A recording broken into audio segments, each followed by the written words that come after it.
Boa noite a todos. Vamos ficar em pé e abrir nossas Bíblias para o livro de Jeremias, capítulo 6, o versículo 16.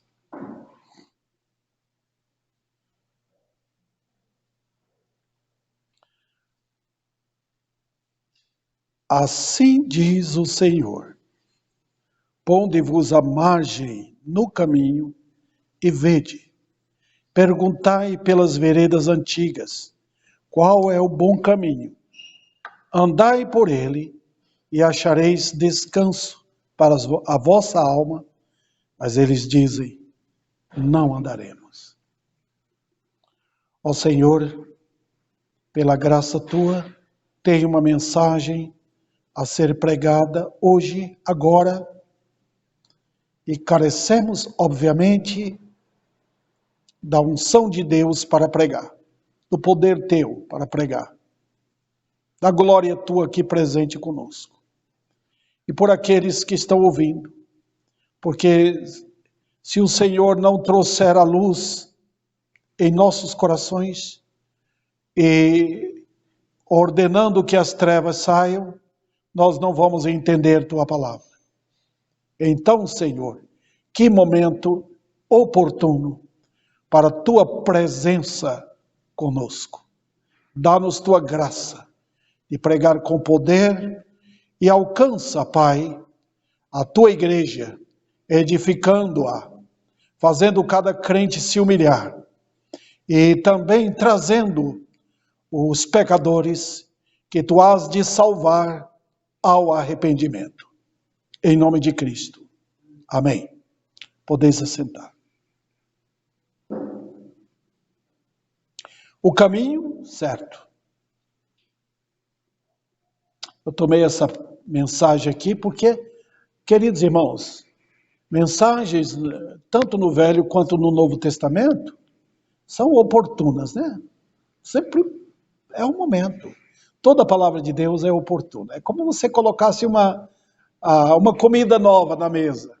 Né? Puxa, que comida gostosa temos aqui. Né? E a Bíblia é sempre assim. E o livro de Jeremias, eu tenho tomado o livro de Isaías, Ezequiel.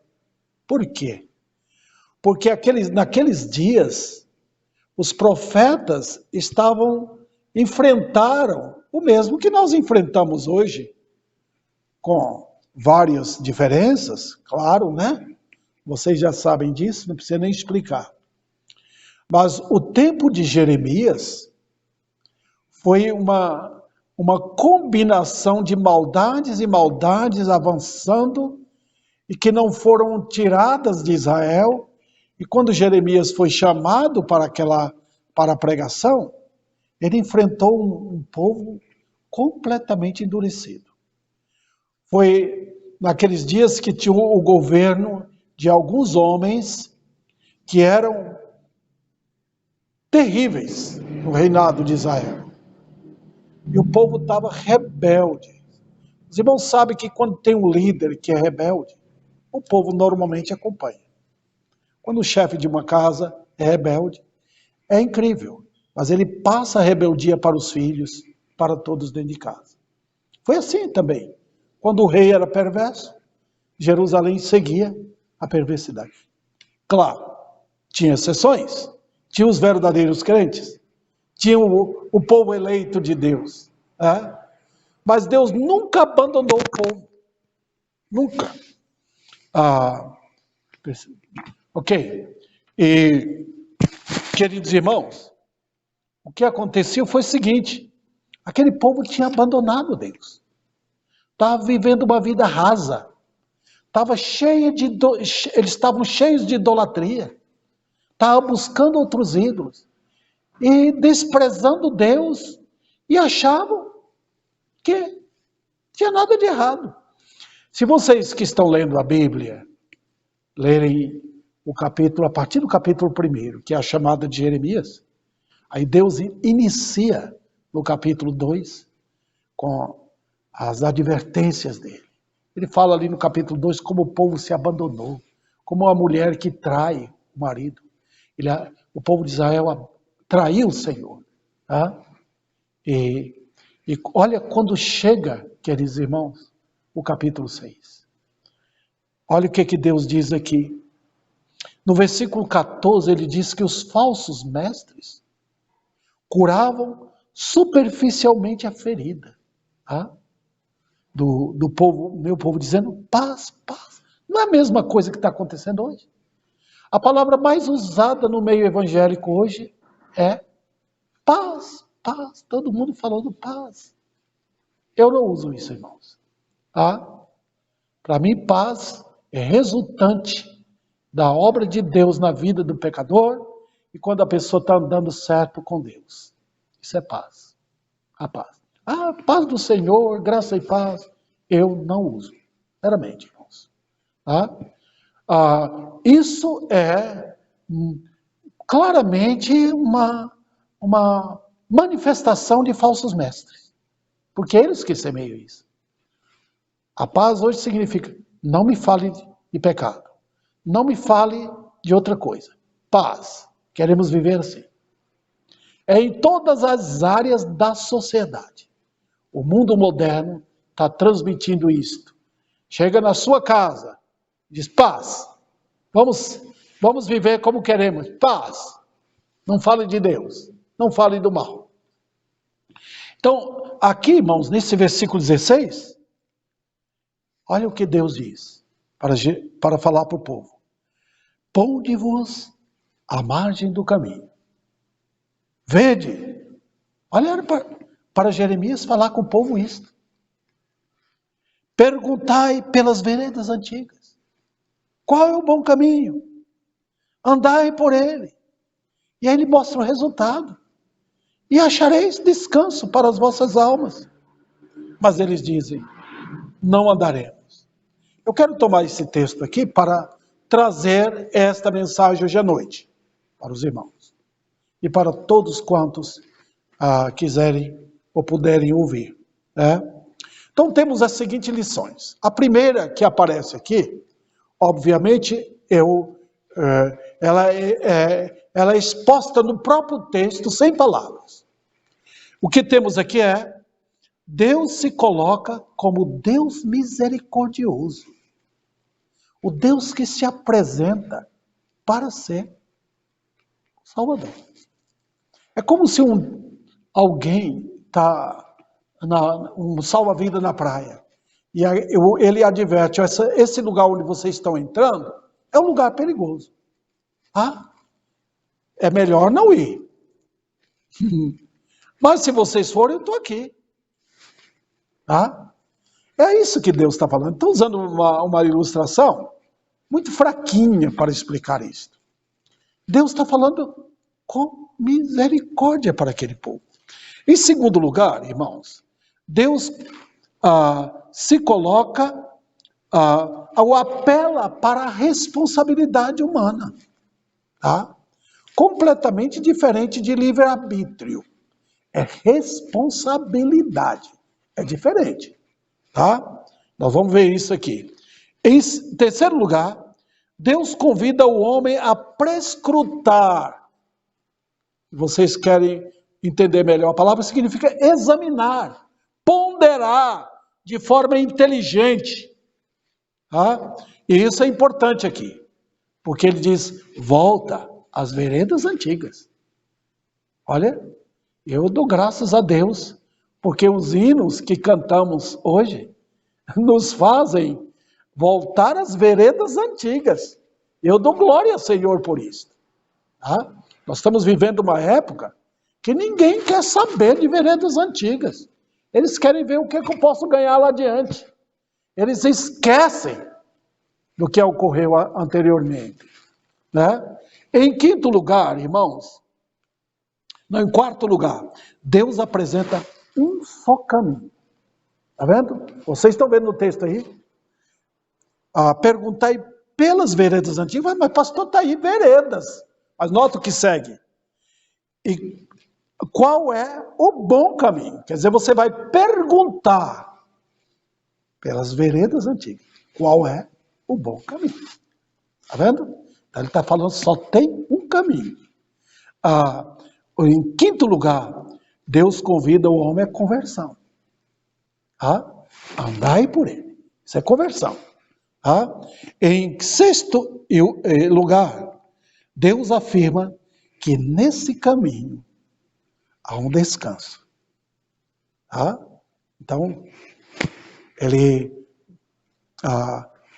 exclui o adventismo aqui, que eles querem guardar o sábado para descansar o corpo, ou qualquer dia. Ele fala, descanso para a vossa alma.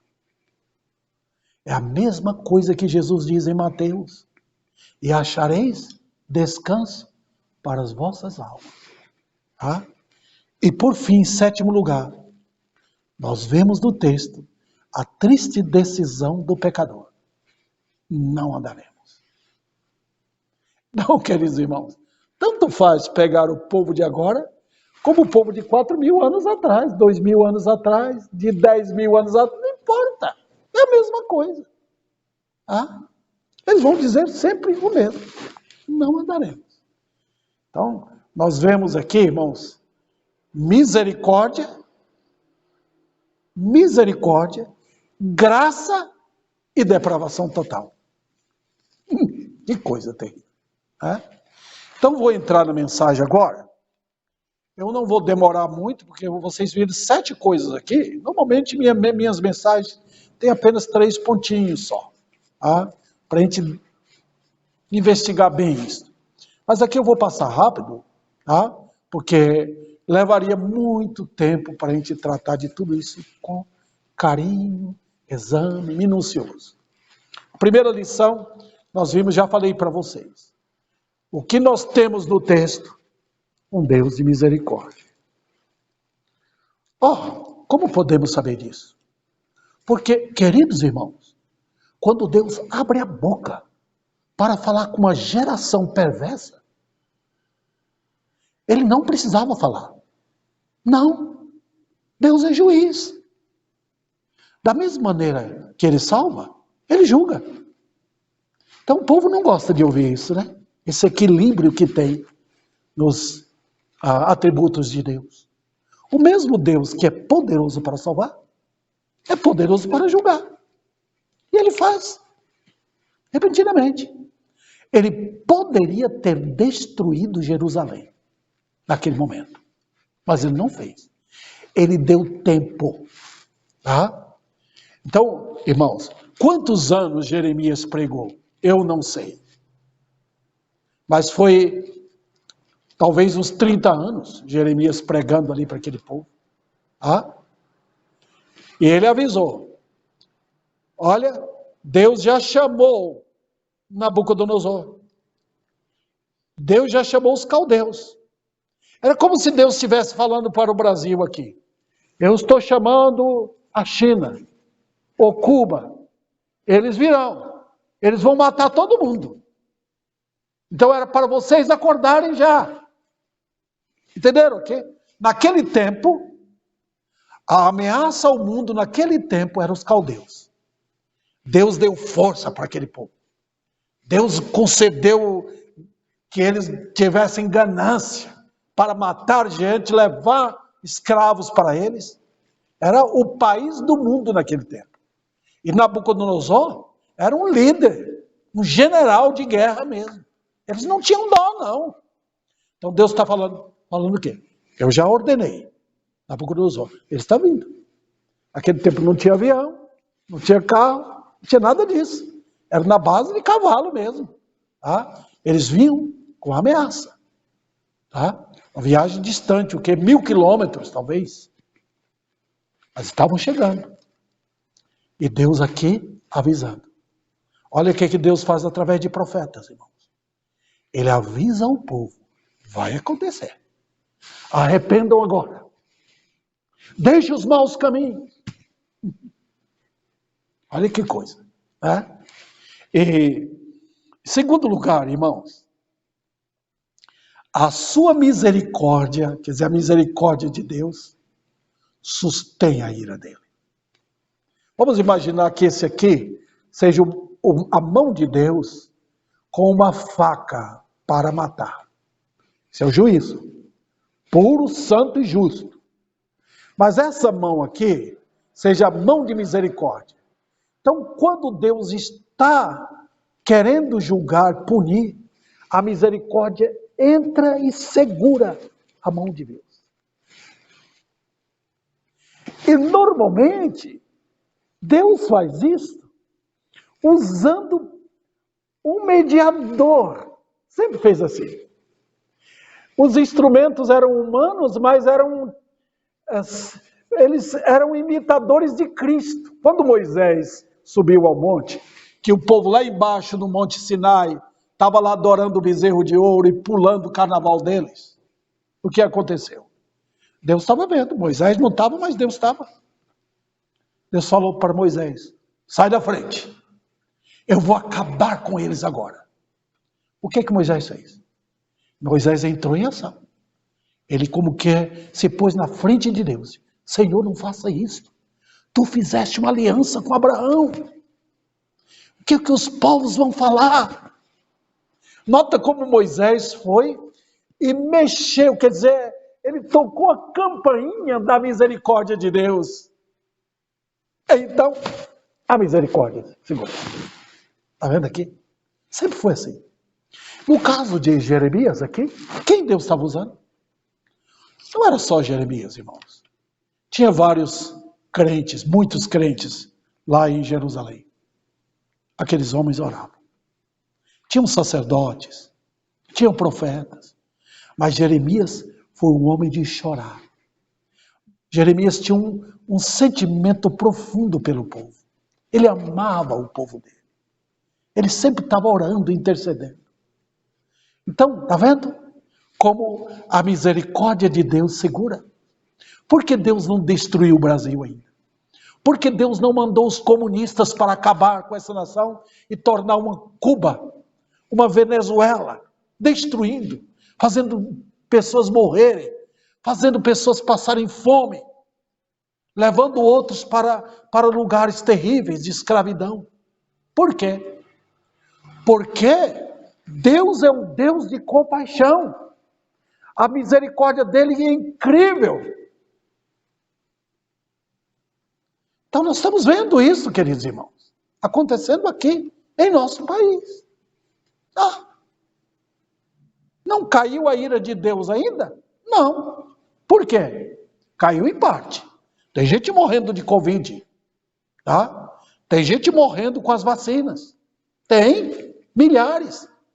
Tem pessoas morrendo agora. Resultado de quê? Dessa visitação de Deus. Ele ainda não fez em totalidade. Mas ele é poderoso para fazer. Por que não fez? Tem crentes orando. Tem homens de Deus orando. Tem mulheres de Deus orando. Tem igrejas que você não dá nada para aquelas igrejas. Mas elas estão orando. E ainda tem os servos fiéis que pregam. Tá, queridos irmãos? E hoje dá um valor a um Jeremias? Não. Dá um valor a um Ezequiel? Não. Não tem valor nenhum. Vamos lá. Em terceiro lugar, ele é o Deus que em Cristo proveu eterna redenção para o perdido. Ó, como Deus sempre mira o Filho. A suma da misericórdia e da graça está em Jesus. A cruz firme está. O Cordeiro de Deus ainda está sentado no trono de misericórdia. Ainda pecadores podem gritar por socorro e ele ouvir. Ainda tem uma escada que liga os homens a Deus. E essa escada é Cristo, o mediador forte. Ainda tem. Ele ainda não chamou a igreja total para o céu. Parte da igreja está aqui na terra. Parte da igreja. Ele não chamou todos os eleitos ainda. Então ele olha para o Brasil, como para os Estados Unidos e outras nações. Ele olha com aquele olhar de infinda compaixão por esse povo. Esse é o Deus da Bíblia. Queridos irmãos, nós não podemos medir a grandeza da misericórdia de Deus. Nós podemos experimentar um pouquinho, beber dessa água pura e chorar em nossa casa, pelos nossos vizinhos, pelos nossos amigos, pelos nossos parentes queridos, porque eles estão indo para o castigo eterno. Os ouvidos deles estão tapados. Eles não querem ouvir. Essa é a primeira parte desta mensagem. Em segundo lugar, eu deixei mais um subponto aqui.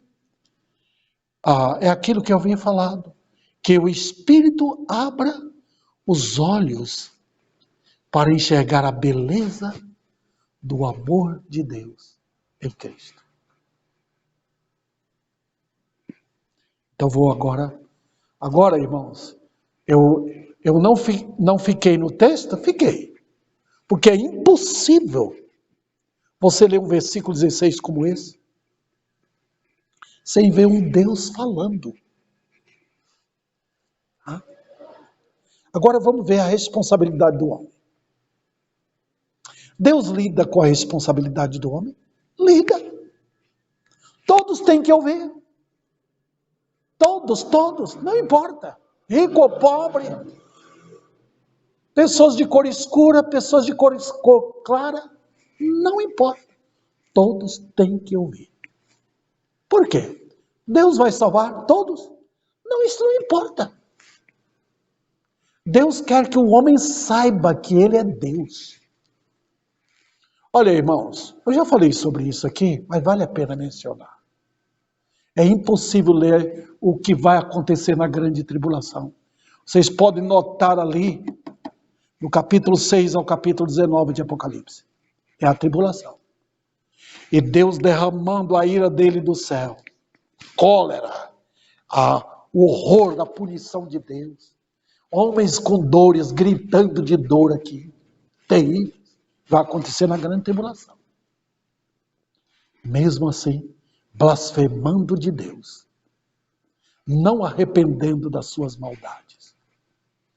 Em outras palavras, irmãos, o brilho da mensagem de arrependimento, deve cobrir a face da terra.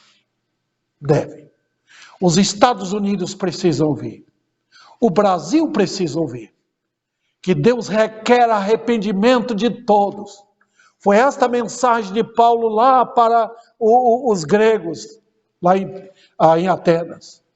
Ele diz que todos devem se arrepender. Paulo não falou assim quantos vão ser salvos. Paulo não tocou na doutrina da eleição. Ele diz todos têm que se arrepender. Então vamos lá. O que é que Deus diz sobre isso no texto? Veja. Assim diz o Senhor. Ponde-vos à margem do caminho. Isso significa o quê? Tem lições aqui importantes. Quando eu me ponho à margem do caminho, significa que eu parei. É lógico. Quando eu estou no caminho, significa que eu estou andando. Mas se eu quero olhar o caminho, eu vou pôr a margem dele. Está vendo aqui? Eu vou olhar o caminho. Veja o que ele diz. Ponde-vos à margem no caminho e vede. Olha como Deus incentiva aqui. Ele diz, pare. Você está andando no caminho largo. Esse caminho seu é um caminho, parece tão convidativo, tão belo, né? Você está entusiasmado. Olha a correria. Olha o povo ganhando dinheiro. Olha o povo correndo para as suas paixões. Olha como eles vão assim. Eles têm amizade, eles têm multidão. Está todo mundo junto, todo mundo proclamando as mesmas coisas. Todo mundo fascinado com o mundo. Foi assim em Sodoma. Foi assim no Egito. Está sendo assim agora, no Brasil inteiro e no mundo. Você está olhando o quê? É o caminho que você gosta? Olha como meus amigos estão ali. Olha o fascínio da multidão. Olha como todo mundo tem carro, como todo mundo pode passear, como todo mundo tem conforto em casa. Olha o fascínio do caminho largo.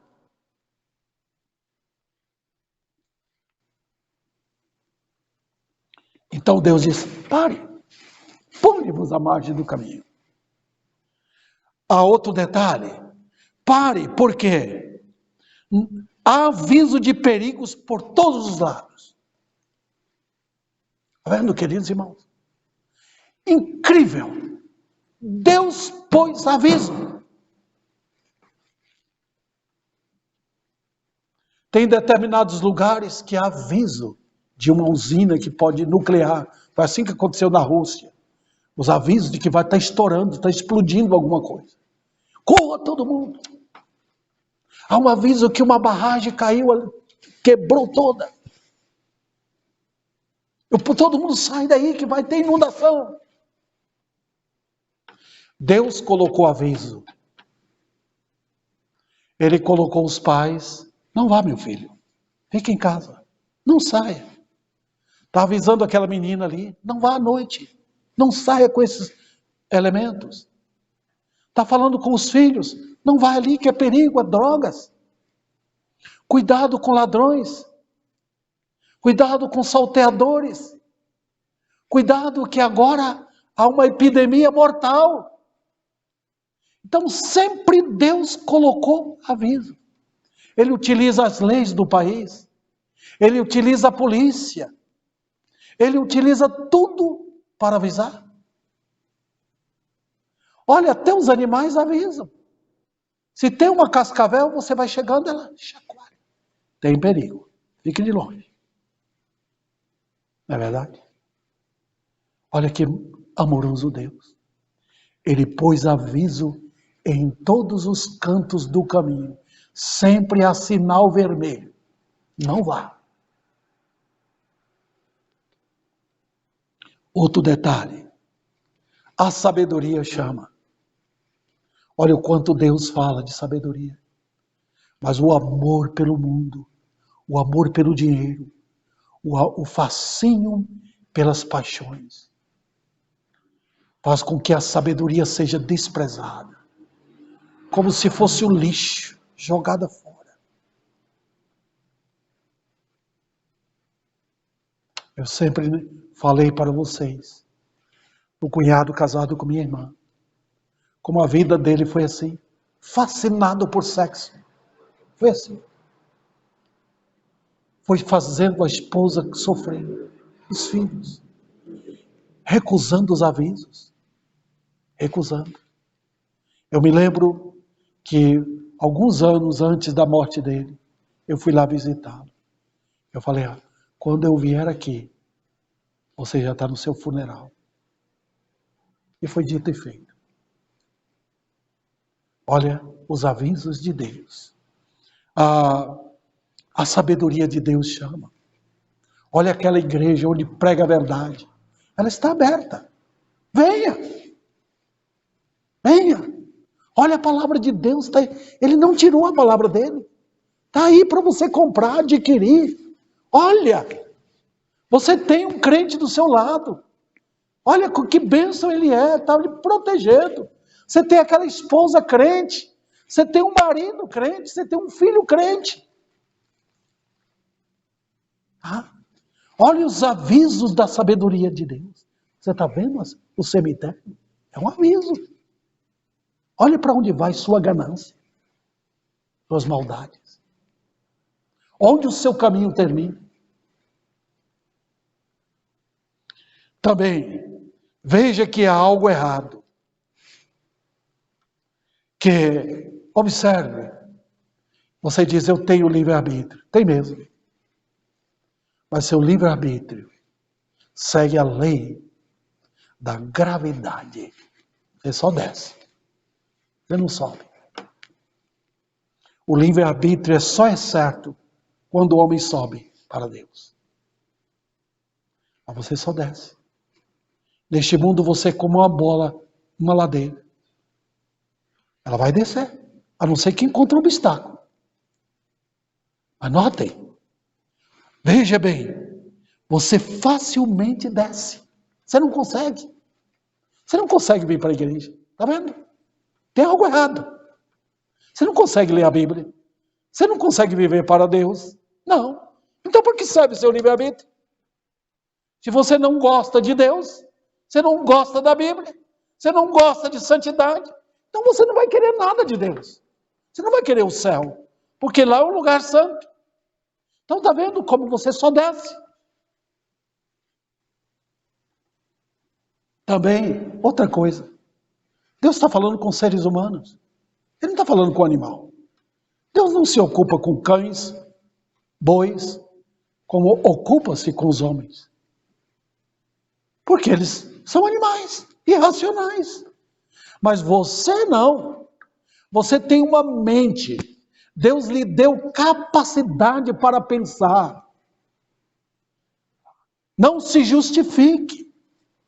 Você pode pensar. Você pode avaliar.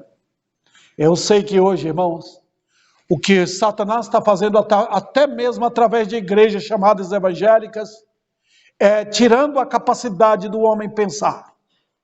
Os cultos deles são cultos emocionais. Suas músicas são músicas de emoções. Por quê? Eles estão fazendo tudo para a pessoa não pensar, simplesmente aceitar. Mas Deus nos fez com capacidade para pensar. A Bíblia é o livro que leva você a meditar. Deus toca aqui na mente. Foi assim que Pedro fez, quando ele pregou aquele sermão no dia de Pentecostes. Ele falou da Bíblia, ele abriu em Joel, um dos livros dos profetas menores, e falou: vocês são culpados. Vocês mataram o Senhor da glória. A Bíblia é um livro que nos leva a ponderar.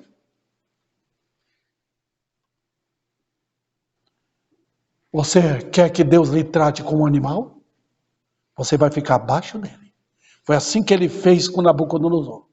7 anos no mato, vivendo pior do que um animal. Outro detalhe. Veja que você é um indivíduo. Você é o culpado. Não culpe a esposa. Não culpe os pais. Não culpe a sociedade. Não culpe o governo. É você. Sou eu. Nós somos individualmente responsáveis. É você que terá que comparecer diante do trono, o trono branco, onde o juiz glorioso e terrível vai assentar. E você não vai escapar. Também não confie na sua falsa paz. Ela é tremendamente perigosa. E é nisso aqui que eu quero alertar milhares.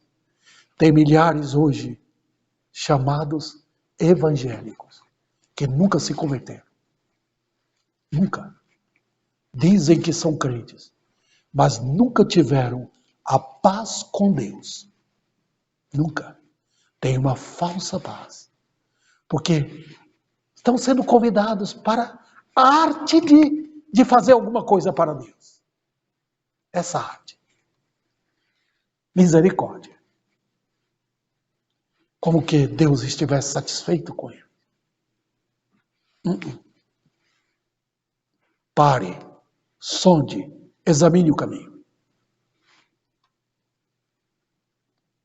Em terceiro lugar, Deus apela para que o homem use a inteligência. Ele está dizendo o quê? Olha aqui o versículo 16. Perguntai. Está vendo? Faça interrogações. Fala, pergunta. Não é o momento disso? Não é o momento de homens e mulheres perguntarem: para onde irei? O que vai ser da minha vida? Eu estou cheio de pecado. Eu estou indo para o inferno. Tem misericórdia de mim. Quem me poderá responder? Faça como o eunuco, lendo Isaías, e perguntou: está referindo a quem? Ele parou à margem do caminho e perguntou. Ele estava com o livro aberto e perguntou a Filipe. Está falando de quem?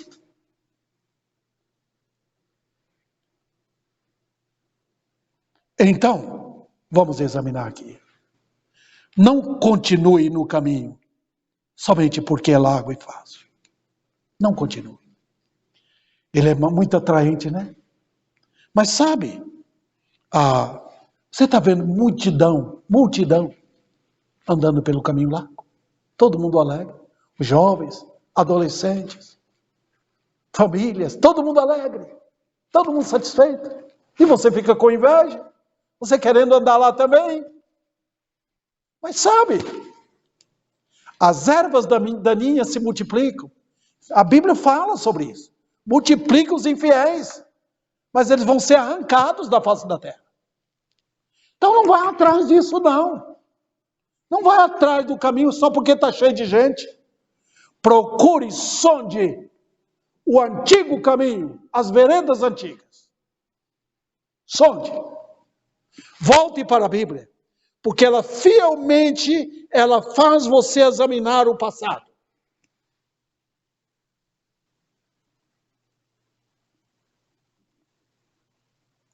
Olhai. Ele diz o quê? Olhe, ponde-vos à margem do caminho e vede. Perguntai pelas veredas antigas. Qual é o bom caminho? Olha que coisa. Ele diz o quê? Olhai. Deus pode abrir os olhos. Quando você vem humilde, obediente a Deus, Ele abre os olhos. Ponderai. Fazei análise. Satanás faz tudo para que você não examine bem as coisas. O mundo influencia o viver de acordo com aquilo que sentimos. O mundo é assim. Você está sentindo bem? Então a vida está boa. Você tem saúde? Então a vida está boa. Você está trabalhando? A vida está boa. Isso é coisa diabólica. Examine as coisas. Se você vai no médico, o médico examina você e diz, você está com câncer. Mas doutor, estou sentindo bem. Mas você vai ter que fazer uma cirurgia. A Bíblia faz a mesma coisa. Você está sentindo bem? Não. Não olha para isso não. Volte para a palavra. E agora, nós vamos chegando mais, e entrando mais no texto aí. Ele diz, perguntai, fazei uma investigação daqueles que outrora andaram no caminho. Você nota que o mundo não faz isso? O mundo faz você estudar a história. Quem descobriu o Brasil? Como foi as Américas? Isso é história que dá. A Bíblia diz, não. Você quer a verdadeira história? Examine aqueles homens. Olha a vida de Noé. Pergunta para ele. Eles vivem, eles estão vivos. Olha a vida de Abel, de Enoque, que andou com Deus. De Abraão, que andou com Deus. Olha a vida de José no Egito. Olha a vida de Moisés, que abandonou o Egito para sofrer com o povo de Deus. Pergunte a esses homens. Olha a vida desses profetas, de Davi, o rei. Olha a vida dos apóstolos. Pergunte, vai lá atrás, se envolva com esses homens. Eles eram iguais a você. Eram homens fracos, que Deus salvou. Impressionante. Deus teve misericórdia deles. Então, na história, nós não estamos apenas aprendendo, eu sei de Jacó, eu sei de Abraão. Não, nós estamos aprendendo da misericórdia. Senão, não vale nada. Como foi que Deus teve misericórdia de um Abraão que era idólatra? Como Deus pode ter misericórdia de você? Sonde. Veja bem, um povo sem entendimento é um povo que corre para a sua própria destruição. É dito isso na Bíblia. Um povo que não tem entendimento, livro de Oséias, corre para a sua própria destruição.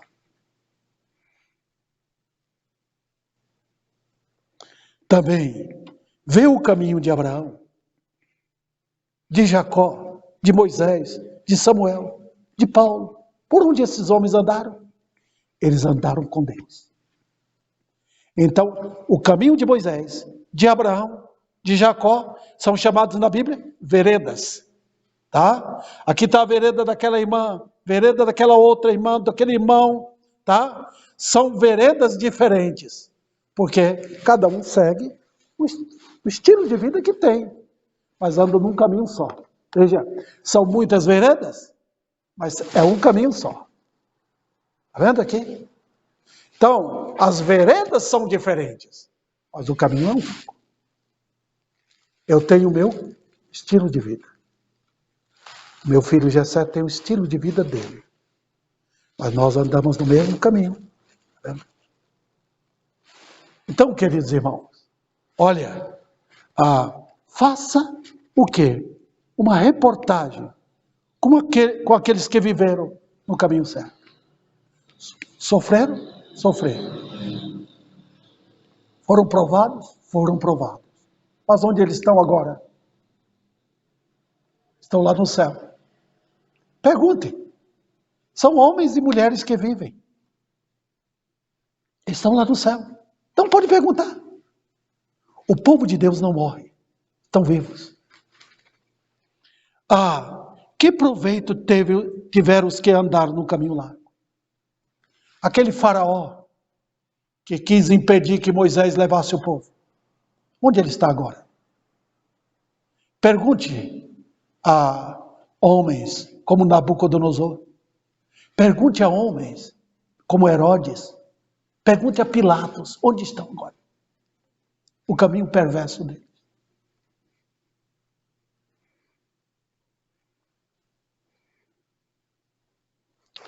Em quarto lugar, Deus convida o pecador à conversão. Volte ao texto, irmãos, por favor. Diz: perguntai pelas veredas antigas. Qual é o bom caminho? Você não vai ficar na pergunta. Eu já tenho evangelizado várias pessoas. Elas são informadas, sabem bem da verdade. Minha esposa já lidou com várias pessoas assim também. Sabe bem. Mas Deus requer não uma crença mental, mas uma crença de valor. Uma crença que mexe com os pés e com as mãos, com todo o corpo. Andai. Você já viu o caminho? Andai por ele. Pode andar. Foi essa a mensagem de Paulo.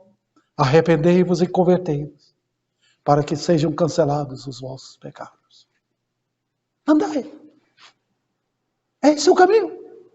Você quer ser feliz? Esse é o caminho.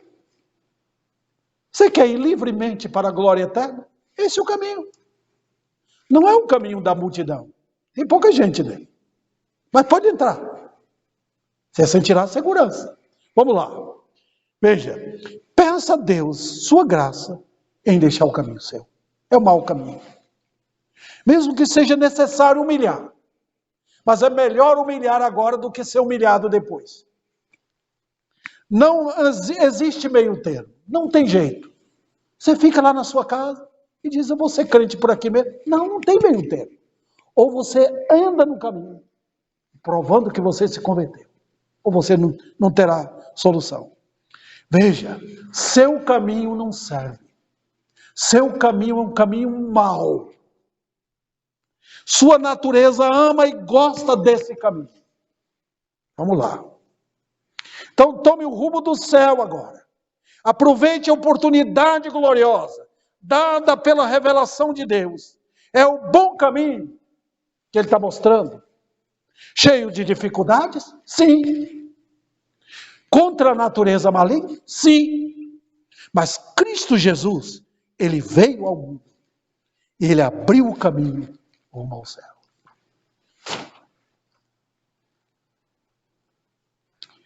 Em quinto lugar, todo seu problema está em não ver a bênção desse caminho. Olha o que ele diz. Qual é o bom caminho? Andai por ele. Mas o que eu vou achar? Olha o que diz o texto. E achareis o quê? Descanso. Não é isso que precisa? Descanso para quê? Para a nossa alma. Olha, queridos irmãos, todo o problema seu está lá dentro. Não é por fora. Não é porque está faltando dinheiro. Não. Não é porque você é pobre aqui. Você não tem amizade. Nada, nada. Seu problema é na alma. É o encontro com o Senhor. E acharei descanso para a alma. Não tente manipular Deus. Não tente. Não use truques, como estão milhares fazendo hoje. Usando de truques com Deus. Não. Lembre bem, suas atitudes revelam onde você está. Tá? O pecado lhe engana ao levar-lhe a buscar felicidade no mundo. É o pecado. Mas a sua alma só vai achar descanso em Deus.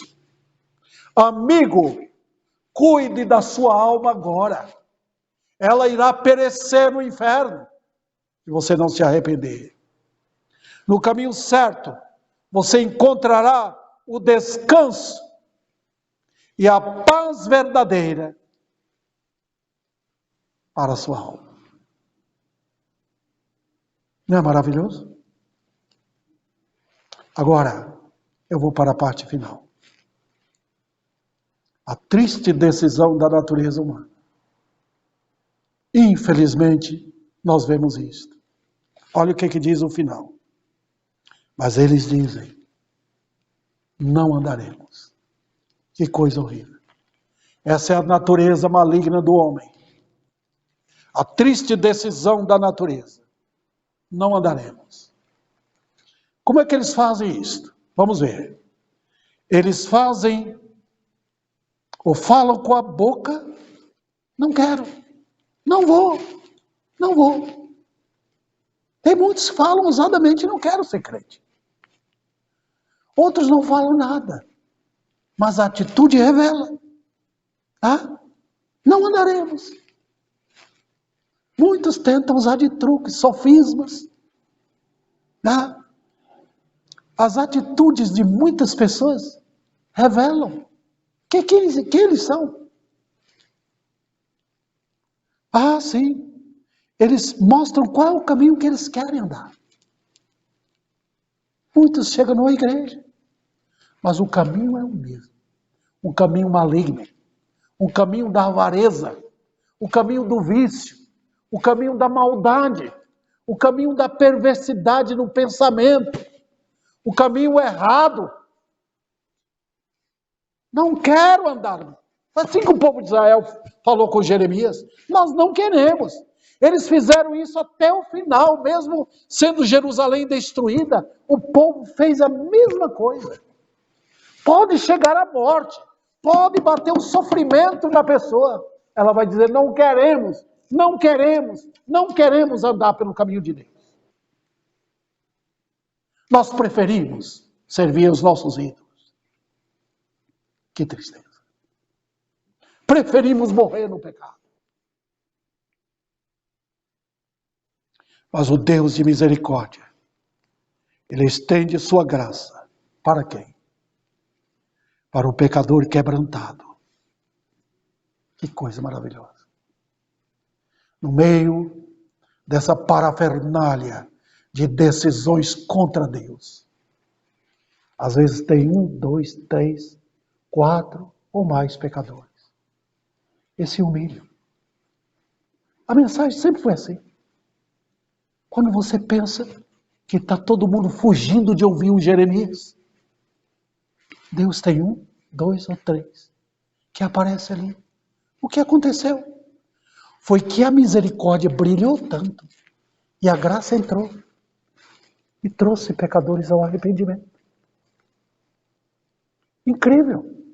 Mas Deus sempre operou assim, no meio do horror da maldade humana, da triste decisão do homem. Não andaremos, não andaremos, não ouviremos.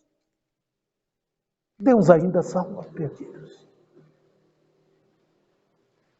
E somente Deus, em sua misericórdia, pode arrancar o pecador da triste condição em si, que ele se encontra. Sabe o que é, queridos? É o Deus maravilhoso. Ele diz, vocês me abandonaram para adorar ídolos, como uma mulher que traiu o marido. Vocês me abandonaram, mas voltem para mim. Pode voltar, eu vou perdoar. Olha que Deus, ele tem no bolso dele, por assim dizer, o papel do perdão está aqui. É o perdão eterno, remissão dos seus pecados. Tem para vocês. Olha que coisa, tem em Cristo. Esta é a mensagem que esse grande e maravilhoso Deus tem aos pecadores. Que ele venha nesta noite e aplique a sua palavra, chamando pecadores ao arrependimento para a salvação eterna.